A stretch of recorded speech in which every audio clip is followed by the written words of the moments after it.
حضرت عباس جنہیں 14 سال تک مولا کائنات علی المرتضیٰ کرم اللہ تعالی وجہ الکریم کی بارگاہ کا فیض حاصل اس طرح ہوا کہ 14 سال حضرت مولا کائنات علیہ السلام نے حضرت غازی عباس علیہ السلام کی تربیت فرمائی۔ حضرت عباس علیہ السلام کی ایک اور فضیلت کہ حضرت مولا کائنات علی المرتضیٰ شیر خدا علیہ السلام کے بعد، آپ کی شہادت کے بعد، آپ کی تربیت حضرت امام حسن نے فرمائی، اور حضرت امام حسن علیہ السلام کی شہادت کے بعد حضرت عباس علیہ السلام کی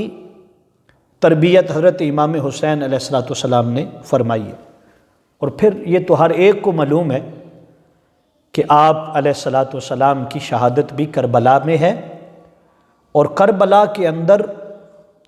جو بڑی شہادتیں ہیں، بلکہ کربلا کا جو علمدار ہے، جس کے پاس کربلا کا جھنڈا ہے، وہ حضرت عباس علیہ السلام کی ذات پاک ہے۔ حضرت محترم، حضرت عباس رضی اللہ تعالیٰ عنہ علیہ السلام کو بہت ساری کنیت سے یاد کیا جاتا ہے۔ یہ کنیت کیا ہوتی ہے؟ یہ انسان کے وہ کمالات جو اللہ پاک نے انہیں عطا فرمائے ہوتے ہیں، جو ان کی شخصیت میں رکھے ہوتے ہیں،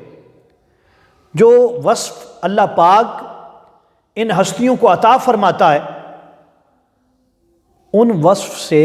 ان ہستیوں کو یاد کیا جاتا ہے۔ تو فرماتے ہیں بہت سارے لقبوں میں ایک لقب جو آپ کا تھا وہ تھا قمر بنی ہاشم، یعنی بنی ہاشم کے چاند۔ قطب سیر میں لکھا ہے کہ جب حضرت علی المرتضیٰ شیر خدا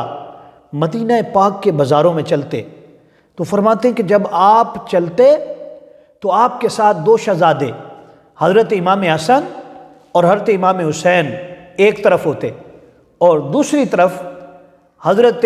غازی عباس علیہ السلام ہوتے، درمیان میں حضرت مولا کائنات علی المرتضیٰ شیر خدا علیہ السلام ہوتے۔ فرماتے ہیں جب چلتے